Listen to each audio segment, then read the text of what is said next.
तो दोस्तों, कहानी फुल रोमांटिक है, इसलिए प्लीज़ आप सबसे हाथ जोड़कर गुजारिश है कि मेरे चैनल को सब्सक्राइब करें ताकि मेरे 1000 सब्सक्राइबर पूरे हो जाएं।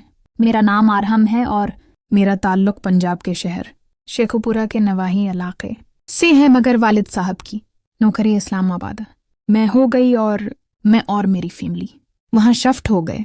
ये इन दिनों की बात है जब मैं 12वें की इम्तिहान देकर फारिग हुआ था और दोस्तों के साथ आवारा गर्दी और नेट के इस्तेमाल के अलावा कोई ख़ास काम नहीं था। एक ऐसा काम था जो मैं भला नागा 10वें के बाद रात को सोने से पहले क्या करता था, वो ये कि पूरा 1 घंटा जैतून के तेल से अपने जिस्म की मालिश किया करता था। फिर एक दिन मेरी ज़िंदगी ने पलटा खाया और मुझे मोहब्बत की दुनिया से पहली दफ़ा रोशनास करवाया। हुआ कुछ यूँ कि मैंने शेखुपुरा अपने आबाई घर जाने का प्रोग्राम बनाया, जहाँ अब मेरी दादी और 2 चचा और इनकी फैमिली के लोग रहते हैं। बड़े चचा की शादी हुई थी और वो सरकारी मुलाजिम थे, मगर वो फौत हो चुके हैं। उनके 2 बच्चे हैं, बेटा 18 साल का और बेटी 18 साल की। छोटे चचा की शादी नहीं हुई, वो भी नौकरी करते हैं और सरकारी मुलाजिम हैं। जब मैं वहाँ शाम को पहुंचा तो बहुत गर्मी थी। जो उनका महीना चल रहा था, मुझे देखकर वहाँ सब खुश हुए। हम सब ने मिलकर खाना खाया और सोने की तैयारी करने लगे। गांव और देहातों का माहौल यही होता है कि लोग खुले सहन या छत पर सोते हैं। छोटे चचा और बड़े चचा का बेटा नीचे अपने कमरे में ही सोते थे। वैसे भी चचा के बेटे को रात को देर तक टीवी देखने का शौक था। सानिया भाभी ने छत पर मेरी भी चारपाई लगा दी थी। मैं सफ़र की वजह से थका हवा था और चारपाई पर लेट गया और कुछ देर में ही मेरी आंख लग गई। रात को जब सब सोए हुए थे, अचानक मुझे गर्मी की वजह से प्यास और गर्मी महसूस हुई और गर्मी और प्यास की शिद्दत से मेरी आंख खुल गई। साथ वाली चारपाई पर सानिया भाभी सोई हुई थी। जब वहां देखा तो उनकी चारपाई खाली थी। मैंने सोचा हो सकता है बात रुम गई हूं या प्यास लगने की वजह से पानी पीने के लिए गई हूं। मैं चारपाई से उठा और छत पर बना हुआ एक कमरा था जिसमें पानी का कूलर पड़ा हुआ था। उस कमरे की तरफ चल पड़ा। जब मैं कमरे के दरवाजे पर पहुंचा तो दरवाज़ा बंद था, मगर दरवाजे के नीचे से हल्की सी रोशनी आ रही थी। मैं तो पहले हैरान हुआ, अगर तानिया भाभी पानी पीने आई हैं तो दरवाज़ा बंद करके क्यों पानी पी रही हैं, और अगर वो अंदर नहीं हैं तो फिर ये रोशनी किस चीज़ की है। मैंने दरवाजे को हल्का सा धक्का देकर खोलने की कोशिश की तो वो अंदर से लाक था। मैं अभी इसी सोच में था कि मुझे अंदर से किसी के दरवाजे की तरफ चलकर आने की आवाज़ आई। मैं जल्दी में इधर उधर देखा। मुझे कमरे के साथ बाहर वाली साइड पर एक ड्रम नज़र आया। उसकी बीक साइड पर कोई 2 से 3 फुट जगह खाली थी। मैं जल्दी में वहां जाकर छिप गया। कुछ ही मिनटों बाद हल्का सा दरवाज़ा खुलने की आवाज़ आई और कोई बाहर निकला और उधर उधर देख के सीधा ड्रम के साथ बनी हुई क्यारी की तरफ आने लगा। मैंने गौर से देखा तो मुझे तानिया भाभी दिखाई दें, जो क्यारी की तरफ आ रही थी और मैं क्यारी के साथ बने हुए ड्रम के पीछे पाँव के बल बैठा ये मंजर देख रहा था। मगर मुझे वहाँ कोई देख नहीं सकता था, मगर मुझे चांद की रोशनी में साफ नजर आ रहा था। मैंने पहली दफ़ा सानिया भाभी को करीब से देखा था। वो बहुत खूबसूरत थी, मगर हैरत का दूसरा झटका मुझे तब लगा कि वो 2 बच्चों की पैदाइश के बाद भी बिल्कुल जवान लग रही थीं। फिर सानिया भाभी ने आहिस्ता आहिस्ता खुद से खेलना शुरू कर दिया। मैं ये मंजर कोई 1 मिनट तक देखता रहा। जब वो वहां से फारिग हुए तो दोबारा इसी कमरे की तरफ वापस चली गई। मैं उनके जाने के कोई 2 मिनट बाद चुपके से वहां से निकला और कमरे की तरफ गया, और अब की बार दरवाज़ा हल्का सा खुला हवा था, मगर हल्की सी रोशनी फिर आ रही थी। मैंने आहिस्ता से थोड़ा दरवाज़ा धक्का दिया और सिर्फ आधा जिस्म ही अंदर करके झांका तो थोड़ा अंधेरा होने के बावजूद अंदर का जो मंजर देखा वो मेरे होश उड़ा देने के लिए काफ़ी था। अंदर सानिया भाभी लेफ्ट साइड पर कोने में चटाई के ऊपर बैठी थी। उनके एक हाथ में 7 इंच स्क्रीन वाला मोबाइल था जिसमें एक फिल्म चल रही थी, और फिल्म देखकर सानिया भाभी खुद से खेल रही थी। दूसरी चीज जो हैरान तलब थी वो ये कि सानिया भाभी का कद 3 फुट 5 इंच था और 2 बच्चों के बाद उनका जिस्म बिल्कुल सडूल और फिट था। फिर अचानक सानिया भाभी की नजर मुझ पर पड़ गई और सानिया भाभी बोली, आरहम तुम यहाँ क्या कर रहे हो मैं बगैर। तानिया भाभी की तरफ देखे, तेजी से चलता हुआ सीढ़ियां उतरता, हवा नीचे बाथरूम में जाकर अंदर से लाक लगा लिया और खौफ और शर्मिंदगी से सोचने लगा कि अब आगे क्या होगा। मैं सानिया भाभी का सामना कैसे करूंगा अगर उन्होंने किसी को बता दिया तो। अबू की मार और खास कर सबसे छोटे चचा के बारे में सोच कर ही मैं डर गया। मेरे छोटे चचा सख्त तबीयत के मालिक थे और मैंने बचपन में उनसे बहुत दफा मार खाई थी। मैं वहां निस्फ घंटे तक बैठा रहा और सोचता रहा और फिर हिम्मत करके उठा, मैंने हाथ धविया और दब्बे पांव चलता हवा छत पर आ गया और पहले सानिया भाभी की चारपाई देखी तो वो दूसरी तरफ मना करके लेटी हुई थी। मैं चुपके से आकर बगैर कोई आवाज किए अपनी चारपाई पर आकर लेट गया और सुबह का इंतजार करते करते न जाने कब आंख लग गई और सो गया। सुबह कोई 9 बजे का वक्त था जब चची की बेटी ने आकर मुझे जगाया कि आरहम भाई उठो दादी और अम्मी नीचे नाश्ते के लिए बुला रही है। मैं आंखें मिलता हुआ उठा और सीधा बाथरूम में घुस गया और नहा धो के नाश्ते के लिए सबके साथ बैठ गया। दादी और बच्चे भी नाश्ता कर रहे थे, छोटे चचा अखबार पढ़ रहे थे और साथ साथ नाश्ता भी कर रहे थे और सानिया भाभी किचन से चीजें निकाल कर नाश्ता लगा रही थी। मैं चोरी चोरी सानिया भाभी की तरफ ही देख रहा था। जब नाश्ता लग गया तो सानिया भाभी भी आकर नाश्ता करने लगे। जब मेरी और सानिया भाभी की नजरें मिलने तो हम दोनों ने नजरें चरा लें। हम दोनों एक दूसरे से नजरें नहीं मिला पा रहे थे। मैं बार बार सानिया भाभी की तरफ देख रहा था। अचानक सानिया भाभी ने गुस्से भरी नजर से मुझे देखा तो मैं डर गया और मना नीचे करके नाश्ता करने लगा और एक अजीब सा खौफ था दिल में कि सानिया भाभी ने नाश्ते के बाद अगर चचा को बता दिया तो मेरी खैर नहीं है। आज इसी सोच मैं नवाला हलक से मुश्किल से उतर रहा था। मैं उन्हीं सोचों में गुम था कि चचा बोले, बच्चों बैग उठा लो, स्कूल जाने का वक्त हो गया है। और मुझे कहा बेटा शाम को ड्यूटी के बाद तुमसे बातें करेंगे। मैंने बस इतना ही कहा जी चचा, और वो चंद मिनट के बाद बच्चों के साथ चले गए। दादी अपने कमरे में चली गईं और सानिया भाभी ने बर्तन उठा कर किचन में रखने शुरू कर दिए। मैं भी चुपके से उठा और टीवी वाले कमरे में बैठकर टीवी देखने लगा। टीवी में खास दिल नहीं लग रहा था। बार बार एक ही बात दिमाग में आ रही थी कि अभी तक सानिया भाभी ने चचा को रात वाली बात नहीं बताई, मगर वो चचा को किसी भी वक्त बता देंगी तो फिर क्या होगा। बस यही खौफ मुझे खाए जा रहा था। किचन में से बर्तन धोने की आवाज आ रही थी। फिर कुछ देर बाद मैंने देखा कि सानिया भाभी पूरे घर में झाड़ू देने लगे, पहले सहन में फिर बाकी कमरों में भी। जब वो टीवी वाले कमरे में आए और मुझे थोड़ा रखे से अंदाज में बोला कि आरहम बाहर जाओ, मुझे कमरा साफ करने दो, सफाई के बाद बैठ के टीवी देख लेना। मैं खामोशी से उठा और बाहर सहन में पड़ी हुई चारपाई पर आकर बैठ गया और फिर कुछ देर बाद मैंने देखा सानिया भाभी टीवी वाले कमरे से सफाई करके अपने कमरे में चली गई और मैं फिर टीवी वाले कमरे में आकर बैठ गया और टीवी लगा लिया, मगर दिमाग कहीं और था। थोड़ी देर बाद कमरे की खिड़की से देखा कि सानिया भाभी अपने कमरे से निकलकर बात रूम की तरफ जा रही हैं और फिर अंदर दाखिल होकर अंदर से दरवाजा लॉक होने की आवाज आई। मेरे दिमाग में फिर शैतान ने दस्तक दी और मैं रात वाले वाकये के बारे में सोचने लगा। अचानक मैं वहां से उठा और बाथरूम की तरफ चलने लगा और बाथरूम के दरवाजे के पास पहुंचकर मैं दरवाजे के अंदर देखने की कोशिश करने लगा, मगर दरवाजा लोहे का बना हुआ था और उस में कोई खास ऐसी जगह नहीं थी जिससे अंदर देखा जा सकता था। एकदम मुझे जहां दरवाजे का लॉक था उसके बिल्कुल नीचे छोटा सा सुराख नजर आया। मैंने फौरन वहां आंख लगाई और अंदर देखा तो अंदर का मंजर देखकर होश खो गए, क्योंकि सानिया भाभी खुद से खेल रही थी।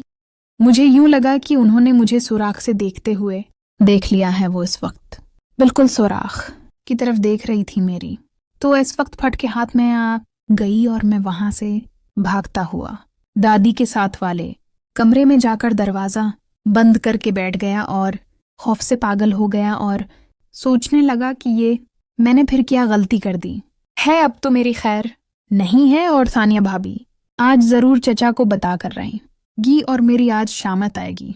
मैं उसी किशमकश में बैठा हुआ सोच रहा था कि आगे क्या होगा मेरे साथ। थोड़ी ही देर बाद मुझे बाथरूम का दरवाजा खुलने की आवाज आई और फिर किसी के कदमों की आवाज आहिस्ता आहिस्ता मेरे कानों में गूंजने लगी और वो आवाज जिस कमरे में बैठा हुआ था उसके करीब आती हुई महसूस हो रही थी और मेरे दिल की धड़कन तेज हो रही थी। जैसे ही वो आवाज कमरे के पास पहुंची तो मैं खौफ से कांपने लगा, मगर फिर मुझे साथ वाले कमरे के दरवाजे के बंद होने की आवाज आई और थोड़ी सी खामोशी हो गई।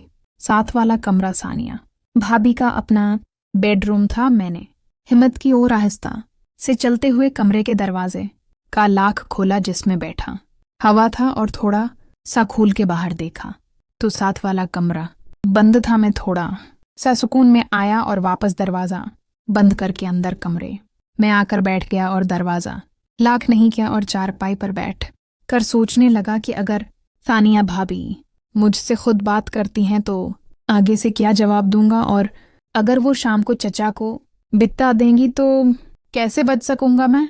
इन्हीं सोचों में गमसम बैठा था और कोई निस्फ घंटे के बाद एकदम मुझे मेरे कमरे का दरवाजा खुलने की आवाज आई और मैंने मुना उठा के देखा तो सामने दरवाजे पर सानिया भाभी थीं और इन्हें देखकर मेरा रंग पीला हो गया और वो कमरे में दाखिल हुई और दरवाजा बंद कर दिया और चलती हुई मैं जिस चारपाई पर बैठा था उसके सामने वाली चारपाई पर आकर बैठ गए और थोड़ी देर के लिए खामोशी हो गई।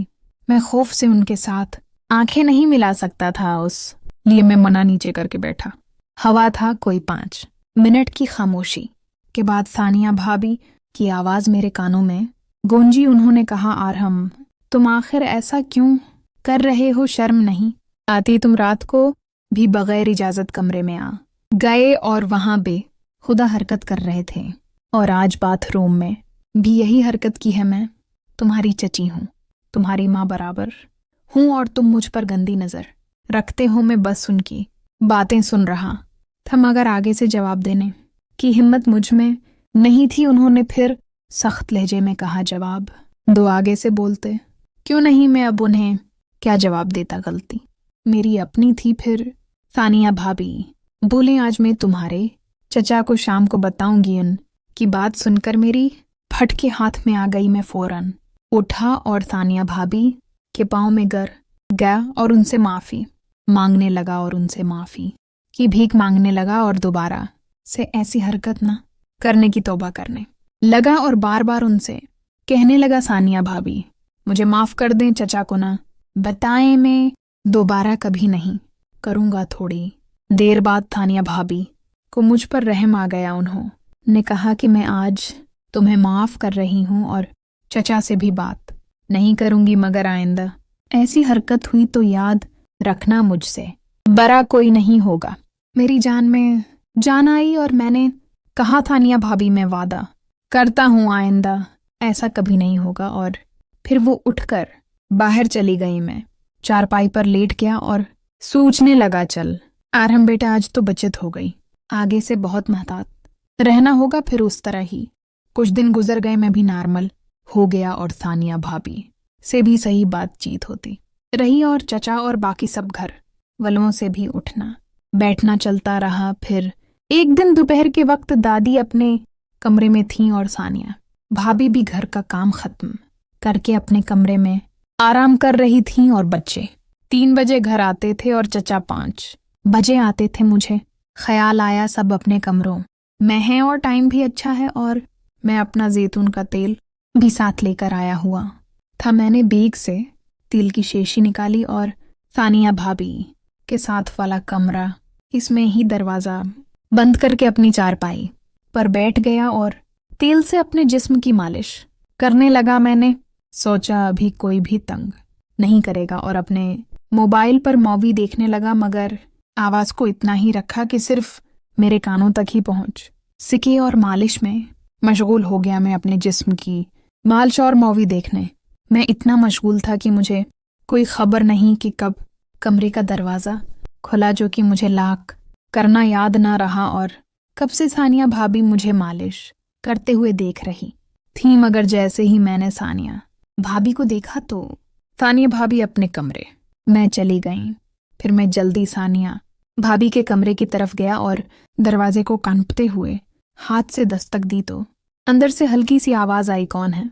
मैंने कहा सानिया भाभी मैं हूँ। वो थोड़ा ऊंची आवाज़ में बोले, अभी तुम जाओ, मुझे तुमसे अभी कोई बात नहीं करनी। मैंने दोबारा कहा सानिया भाभी बस एक दफ़ा मेरी बात सुन ले। थोड़ी सी खामोशी के बाद आवाज़ आई, आ जाओ। मैंने डरते डरते दरवाज़ा खोला और नज़रें झुकाए हुए अंदर दाखिल हुआ तो सानिया भाभी ने कहा दरवाज़ा बंद कर दो। मैंने दरवाज़ा बंद कर दिया तो उन्होंने कहा यहाँ आओ, बेड पर बैठो। मैं डरते डरते बेड के दूसरे किनारे पर जाकर खड़ा हो गया। वो फिर बोले बैठ जाओ। मैं चुपचाप बैठ गया और खामोश हो गया। उन्होंने कहा बोलो क्या कहना है। मैंने मुस्किन सी शक्ल बिना के और आहिस्ता सी आवाज़ मैं कहा सानिया भाभी मुझे माफ़ कर दें, मुझसे गलती हो गई है। तो वो आगे से बोलें आरहम मुझे समझ नहीं आती कि तुम्हारे साथ मसला क्या है। तुम जब से आए हो अजीब सी हरकतें कर रहे हो बेटा, ये सब कुछ ठीक नहीं है। अगर तुम्हारे चचा को पता चल गया तो तुम्हारी शामत आ जाएगी। मैं खामोशी से बैठा उनकी बातें सुन रहा था। दोबारा उन्होंने कहा आरहम तुम ये सब क्यों करते हो? कुछ तो अपना ख्याल करो। जो तुम हरकत अभी कर रहे थे ये तुम्हारी सेहत के लिए ठीक नहीं है। तुम क्यों नहीं समझते हो? फिर सानिया भाभी बोले बेटा ये सब कुछ ठीक नहीं है, तुम समझते क्यों नहीं हो? उन्होंने कहा ये सब छोड़ दो। मैंने कहा सानिया भाभी मैं कोशिश करूंगा दोबारा न करूं, मगर आप किसी को न बताएं। उन्होंने कहा ठीक है तुम दोबारा नहीं करोगे तो मैं किसी से भी बात नहीं करूंगी। मैंने कहा शुक्रिया। मैं उठकर बाहर जाने लगा तो उन्होंने पूछा ये तेल कौन सा है और कहाँ से लाए हो? मैं खामोश हो गया। तो फिर वो बोले बताओ भी। मैंने कहा वो मैं इस्लाम आबाद से लेकर आया था और यह जैतून का तेल है। फिर उन्होंने पूछा तेल के साथ मालिश क्यों करते हो? तो मैं खामोश हो गया और जवाब देने की हिम्मत ही नहीं हो रही थी। फिर उन्होंने पूछा बताओ भी। मैंने आहिस्ता से कहा वो मुझे बस इतना ही कहा। तो सानिया भाभी फिर बोले बोलो तेल के साथ क्यों करते हो? मैंने फिर हिम्मत करके कहा कि इससे जिस्म मजबूत होता है। उन्होंने कहा ये सब तुमको किसने सिखाया है? मैंने कहा किसी ने भी नहीं, बस इंटरनेट से पता लगा था। और मैं ये बता के तेजी से बाहर निकल गया और जाकर टीवी वाले कमरे में बैठकर टीवी देखने लगा। इस दिन फिर कुछ खास बात ना हुई। चचा के साथ रात बातें होती रहीं, वो पढ़ाई के मुतालिक पूछते रहे और मैं रात को सोने तक सानिया भाभी से कितराता रहा और दिन गुजर गया। अगले दिन मैं सुबह उठा और नाश्ता क्या सब अपने अपने कामों में लग गए। मैं टीवी वाले कमरे में जाकर टीवी लगाकर बैठ गया। मैं टीवी देख रहा था कि कोई 2 घंटे बाद सानिया भाभी अपना काम खत्म करके टीवी वाले कमरे में आई। उस वक्त कोई 10:30 का टाइम था और आकर बोले आरहम बेटा ये पैसे लो और बाजार से जा कर दिन को पकाने के लिए सब्जी ले आओ। और मुझे पैसे देकर जाने लगे तो दरवाजे के पास पहुंचकर दोबारा बोले कि घर की चाबी किचन के दरवाजे के साथ कील पर लटकी हुई है, जाते हुए ले जाना हो सकता है। जब तुम वापस आओ, मैं बाथरूम में नहा रही हूं तो तुम दरवाजा खुद ही बाहर से खोल के अंदर आ जाना। मैंने कहा जी ठीक है और वो अपने कमरे में चली गई। मैं वहां से उठा, चाबी ली और बाहर की तरफ निकल गया। यहाँ आपको बताता चलूं कि बाजार हमारे घर से कोई तकरीबन 1 किलोमीटर दूर था आने और जाने और सब्जी खरीदने में मुझे तकरीबन 2 घंटे लगने थे और मैं पैदल ही चलने का सोचा और टाइम भी गुजर जाना था और बाजार की तरफ निकल गया मैं घर से। कोई थोड़ी ही दौड़ आया था कि मेरे पीछे से मोटर बाइक आई और मेरे पास आकर रखी। मैंने गौर किया तो वो हमारा हमसाया था नदीम। चचा मुझे देख कर रख गए और मुझसे बोले आरम बेटा कहाँ जा रहे हो? मैंने कहा चचा बाजार जा रहा हूँ सब्जी लाने। तो वो आगे से बोले आओ बेटा बैठो, मैं भी बाजार ही जा रहा हूँ, मेडिकल स्टोर से दवाई लेनी थी। मैं उनके साथ बैठ गया और हम बाजार चले गए। वहाँ से मैंने सब्जी ली और चचा ने भी दवाई ली और हम कोई तकरीबन 30 मिनट में ही वापस आ गए और उन्होंने मुझे मेरे घर के सामने उतारा। मैंने उनका शुक्रिया अदा किया और वो अपने घर चले गए। मैं अपने दरवाजे पर खड़ा और घंटी देने लगा तो मुझे याद आया कि मेरे पास चाबी जो है, और वैसे भी सानिया भाभी बात रूम में नहा रही होंगी। मैंने सब्जी का थैला नीचे रखा और जेब से चाबी निकाल के दरवाजा खोला और सब्जी का थैला उठा के अंदर दाखिल हो गया। जब मैं अंदर दाखिल हुआ तो सहन में मुझे मोटर बाइक खड़ी नजर आई। मैंने गौर किया तो हैरान हुआ, चचा की मोटर बाइक तो ये नहीं है और वो इस टाइम घर नहीं हो सकते, वो तो ड्यूटी पर गए हुए थे और वो शाम को 5 बजे आते थे। तो ये किसकी मोटर बाइक है? खैर मैंने दरवाज़ा बंद किया और सब्जी वाला थैला उठा के किचन में रखा और चाबी भी कील के साथ दोबारा लटका दी और किचन में रखी फ्रिज में से ठंडा पानी पिया और फिर टीवी वाले कमरे की तरफ चल पड़ा। जब मैं किचन से निकलकर सानिया भाभी के कमरे जो कि किचन के साथ बिना हुआ था वहां से गुजरा तो मुझे उनके कमरे के दरवाजे के पास से अजीब सी हल्की हल्की आवाजें आ रही थी। मैं चौंक गया और एक साइड पर हटकर खड़ा होकर सोचा ये किस किस्म की आवाजें हैं। मैंने देखा दरवाजा भी बंद है। मैं आहिस्ता सोचने लगा, फिर दरवाजे का हैंडल घुमाकर खोलकर देखने की कोशिश की तो मायूस हुआ, दरवाजा अंदर से लॉक था।